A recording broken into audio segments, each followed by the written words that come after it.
Hey, everybody, welcome to this episode of That Went Well. Thank you so much for joining me as we continue our food related journey here on the show. And I'm excited that we are at part 3 of my recent series with Lone Star Pure. And on this episode, I'm really excited because Elizabeth June of Lone Star Pure will be joining me for an interview as she will share with us her experience in creating Lone Star Pure and how she goes about putting together her awesome food items. And so, without further ado, here's my interview with Elizabeth June. We'll talk more afterwards, but for now, let's enjoy the interview. So, as I mentioned, I am here with Elizabeth June of Lone Star Pure. I'm excited to have this conversation with you, Liz. Thank you so much for taking time to meet with me today on That Went Well. Thanks, you too. I appreciate it. Yeah, absolutely. Before we got started, we were talking about how our connection came to be and how through other local businesses like PB&J with Tay and One Punch Dough, we find ourselves here now with an opportunity to talk about your company and the work that you've been doing. This is now the 3rd episode of our series featuring Lone Star Pure, a couple of tasting videos, and I'd like to talk a little bit about that as we get a chance. But as we get started, I'm curious. I like to hear people's origin story, so to speak. How did Lone Star Pure come about? And, tell us a little bit about the backstory. Sure. So I have a 3-year-old daughter. Her name is Paige. And we were celebrating her first birthday, which also happened to be the gender reveal for my youngest daughter, Penny, who just turned 2 last month. And I had a friend ask if I could make candied jalapenos, which I've done for my family for a while. And I just kind of said, well, it makes like 7 jars and you won't eat any. I'm pregnant. I'm not. No. And it just kind of came about like, how do I get rid of the rest of them? And she said, well, just sell them on your Facebook community page for the neighborhood you live in. So, that happened. I had about 5 jars left over, and about a week and a half later, I had sold about 300 jars just of my candied jalapenos. Wow. And then it just kind of progressed from there. I had somebody say, you're really good with jalapenos. Can you make like a strawberry jalapeno jelly? So that was the first jam that we introduced to our line. And then it just kind of grew from there, and we've been rocking and rolling ever since. So yeah. And that's the thing. Your business is focused heavily on jams and jellies. The candy jalapenos were a nice surprise. When you and I began talking about doing this, and when it comes to this type of product, has this always been a passion for you, the jams and jellies and things of that nature, or is it a broader scope of food you like to work with? Honestly, I just love cooking. I'm one of 4 kids. I come from a large family, a large German Catholic family. So we got a lot of going on the family side. But my mom, 6 people in our family, when we were young, we didn't go and eat out. So my mom was always cooking. Yeah. And that was kind of the bonding time that me and my mom had, was just, we spent a lot of time in the kitchen. And next weekend, I'm going to make tamales with her because that's been a family tradition for a while. But the love of cooking grew from just the family time that I had as a child. And then that's just kind of what I decided to focus in, because that's where it led me, was jams, jellies, candied jalapenos. Yeah. Speaking of those products, a few weeks ago, I had the opportunity to first try your products. And again, it's one of those things that when you're a foodie like I am, when I taste something, I want to know more and more about it, especially if it's a local shop, a business like your own.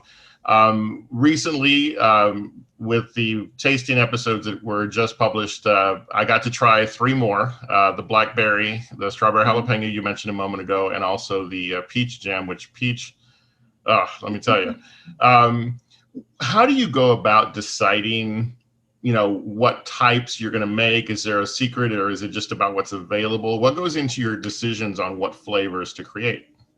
Honestly, strawberry is, I think, just one of the most basic jams that people tend to like. So I kind of went with that. I am excited to say that I will be, more than likely, still a secret, I will be introducing the petite strawberry jam next year. So we're just kind of working off of that. And then the peach, I actually went from just the regular peach to Fredericksburg peaches this last season. So I think it comes more with, one, what is available, but two, what's a delicacy to San Antonio. You know, the Gotcha. petite strawberry is kind of a big deal, and Fredericksburg peaches are definitely a big deal. Sure. So we try to find what people like, and then sometimes I get a crazy hair and I'm like, oh, I'm going to try this. Last week I tried a raspberry lemonade jam with the help of One Punch Dough. Yeah. Turned out amazing, by the way. And that's kind of how the pumpkin spice came about. Was I was like, it's fall, we need something fall. So I kind of did a little research, came up with a recipe, and that's one of my best sellers during this season. So I tend to find what works for the season of the year that we're in and just kind of go from there. But my main sellers are the staples that everybody likes in their home. Gotcha. What kind of epiphany happens that causes you to think, okay, I'm going to put jalapenos in my jelly? You know, it's such a great combination.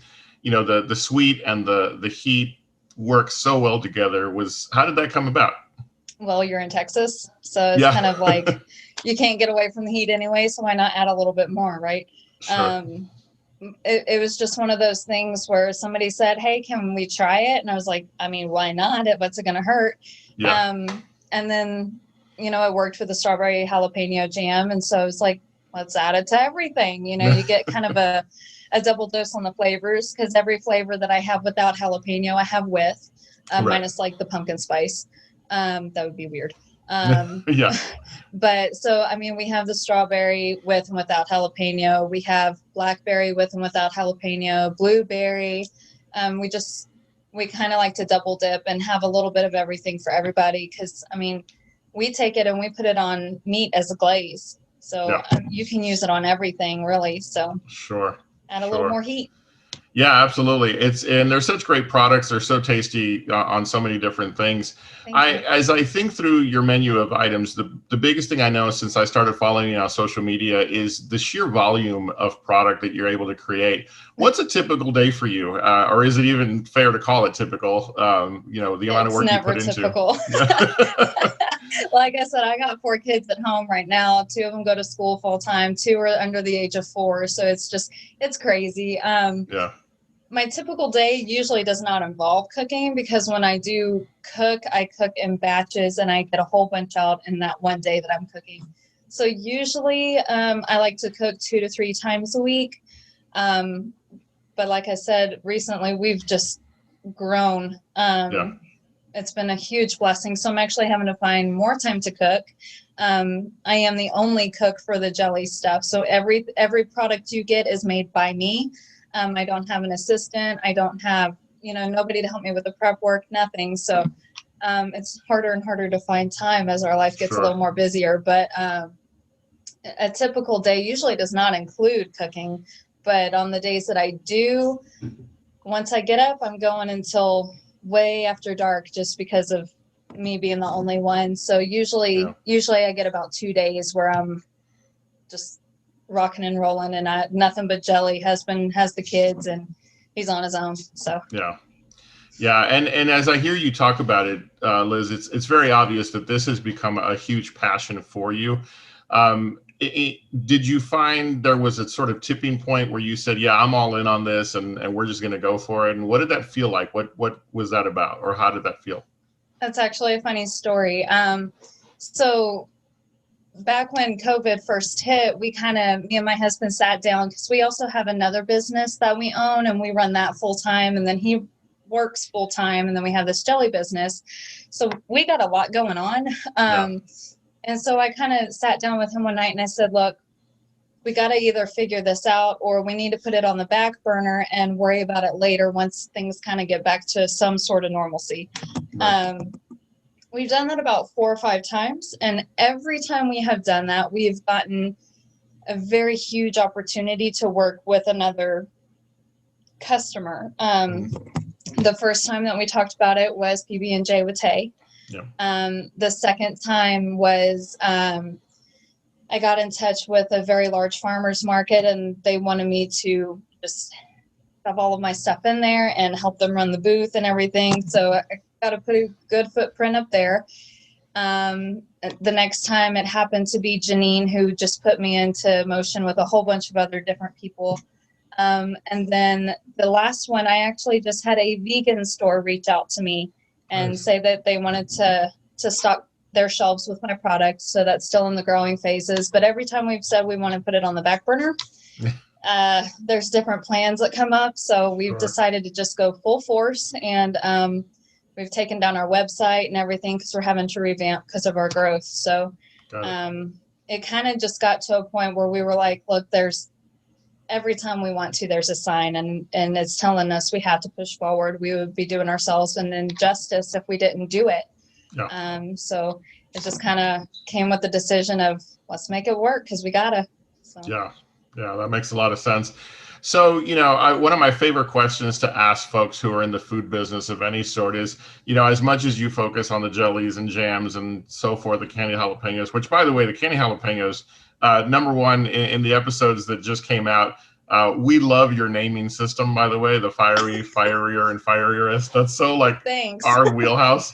And again, so much heart goes into what you're creating and what you're cooking. What are your food preferences outside of Lone Star Pure? What is Elizabeth like to eat? Favorite foods?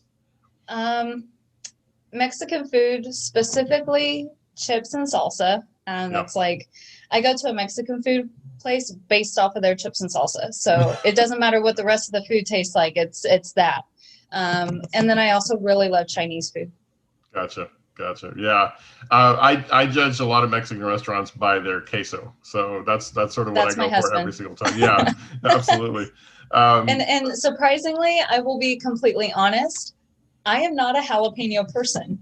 So really? It's very strange that my business is more jalapeno based than it is anything else, because I don't do spice. Gotcha. My daughter, on the other hand, can eat the fierierest and has no problem with them. I'm like, you are crazy.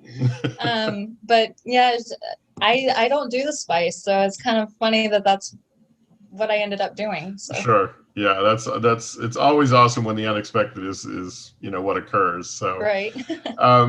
Lots of people tend to watch what we do here on the show and the folks that we talk to. And one of the questions I know they would love to know your thoughts on are, if there's someone who dream of doing something like what you're doing, whether it's food related or any other type of, business, what would be advice you'd give them if they are on that tipping point of thinking, can I do this? Is there any advice you would give them?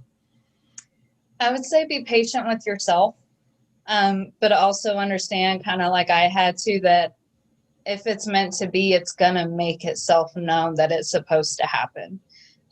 So you can't rush yourself if you're not ready, but I was ready in the very beginning. So the fact that it just kind of kept pushing me towards this, I knew that I had to be patient and it would happen in the right time. Yeah.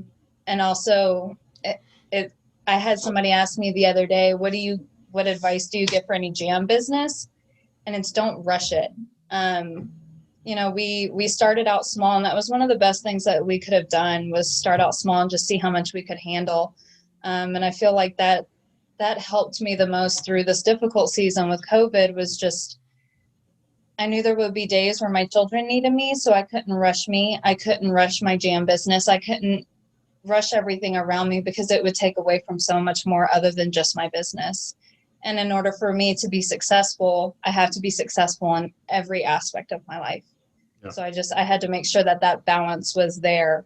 And a lot of people tend to forget that as they grow in their business. I feel like they put their work over their family and their other needs at home. And I'm blessed enough to be able to do both. Yeah. And finding that balance sometimes is difficult, but it's possible. Yeah. No, that's great advice. And it seems to be a common thread that I've encountered in speaking to folks like yourself, Janine and Jeremiah, all who have been featured here recently. It's that issue of balance being so important. I imagine as the holidays approach, this is probably a unique season for the work that you do. I had an opportunity to try your cranberry jelly, which yes. I would love to talk about a whole lot more, not just on this conversation, but in our social media. Is that going to be available? What are your thoughts on that? So for the holiday season, my pumpkin spice will actually be considered out of stock. I will keep a secret stash for as needed people. Yeah. But the pumpkin spice will be taken off the line in 9 days on the Okay. 10th. And then I'm introducing in the cranberry and cranberry jalapeno Nice. for Christmas season and Thanksgiving season. So that'll be around until New Year. And then I'll be introducing in a spring flavor. I just don't know what yet. Gotcha. Well, it's a great reason for all of us to keep up with you on your social media and so forth. I imagine you've got Facebook, Instagram, and so forth. Where can people find you? You can search for Lone Star Pure under Instagram and Facebook. We are also on Twitter, just not as much. And I think that's actually under Pure Lone Star. It's kind of a little bit backwards, but that was what was available. But like I said, we're not on that one much. So if you want to search for us somewhere, I would suggest Facebook, Instagram. And then my new website will be launching in the middle of this month, and that will be available at www.lonestarpure.co. All right. So we will be sharing that information for those of you who are watching right here on screen, but also in the comments below. So Elizabeth, I cannot thank you enough for not just this conversation, but the way in which your passion really comes out through your food. Any last words or thoughts as we prepare to go? Anything you want us to know about Lone Star Pure? Just get ready. We're growing. We're actually getting to a point where right now I am the only one, but it might not be too long before I bring in a little bit of help because I can't do it all. So we're growing. You might be able to find us in a few small stores. We just entered into a coffee shop in San Antonio called Coffeecionado. And we're looking to expand a little bit more. We have some other people. I think Luna's is actually, we're in the process of talking to them as well. Yeah. They'll be trying to use our stuff as glazes and marinades and stuff. If we can get things settled. It's been crazy, so I haven't reached out to her, but Sure. we're growing. So just prepare yourself. We might be available everywhere. Nice. Well, that makes me happy to hear. I think of all the connections I've been fortunate to make recently, and I'm so appreciative of the fact that you and I are connected now as well. I wish you continued success. I think you're definitely on the right path of doing things that you're passionate about, and that's what this is about here on That Went Well. So thank you so much for your time. Yeah, thank you so much. I appreciate it. Absolutely. Well, we'll be right back with more here on That Went Well. I had an absolutely awesome time talking to Elizabeth June of Lone Star Pure about her experience and journey, and I cannot tell you enough just what a great and passionate person she is. I'm excited that my opportunity to highlight local purveyors of food here in San Antonio has really, really grown, and it was fantastic being able to not only add her as a friend, but also having her on the show. So a big thank you to Elizabeth for joining me here on That Went Well. Down below in the information area of the video, you'll find information on how you can find Lone Star Pure and how you can go about learning about how to order from them and making sure you get your jams and jellies and candied jalapenos, all those items that you've seen me try over the last couple of episodes, and get some for yourself. So make sure you do. Make sure you follow Lone Star Pure on Facebook and Instagram. Give them a like, and that way you're always up to speed on what is being offered, especially as the holidays approach, because there will be some special items, as you know, that are going to be featured on her menu. So with that, we come to the conclusion of another series of Support Local, and I'm really excited to continue to get to know food folks here in San Antonio that I can bring and share with you. So until then, don't forget, click subscribe and also click that notification bell so you know when my episodes land. And make sure you give this episode a like and comment below your thoughts. Until the next time we get together here on That Went Well, thank you for joining me. It's always awesome to have you visit. Remember, you're awesome, you're amazing, and the world's a better place because you are in it. We'll see you next time on That Went Well.